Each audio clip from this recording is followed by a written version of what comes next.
নমস্কার বন্ধুরা, কেমন আছো? আশা করি সবাই ভালোই আছো। এটা কি ঠাকুর তোমরা দেখতে পাচ্ছ? এটা হলো গণেশ ঠাকুর। আর আমি দেখো রং করছি ঠাকুরটাকে। ঠাকুর বানানোর ভিডিওটা আমি করিনি, কারণ তখন ভালো লাগছিল না বানাতে। আর তোমাদের কি কি ঠাকুর বানানোর ভিডিও লাগবে সেটা কমেন্ট করে জানাবে, ঠিক আছে? এ দেখো, এটা হলো খড়ি মাটি দিয়ে আমি এটাকে রং করছি। এরপরে আবার রং করব না ভেবেছি। আর এই যে ভুট্টা গাছে যখন ভুট্টাটা হবে তখন তোমাদের আমি শেয়ার করব, ঠিক আছে? আর টাইম ফুল দেখা যাচ্ছে, এই কালার ফুটেছে।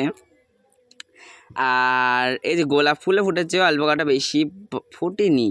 কিরকম একটা গোলাপ ফুলগুলো কিরকম একটা হয়ে গেছে, আগে ফুটতো ভালো।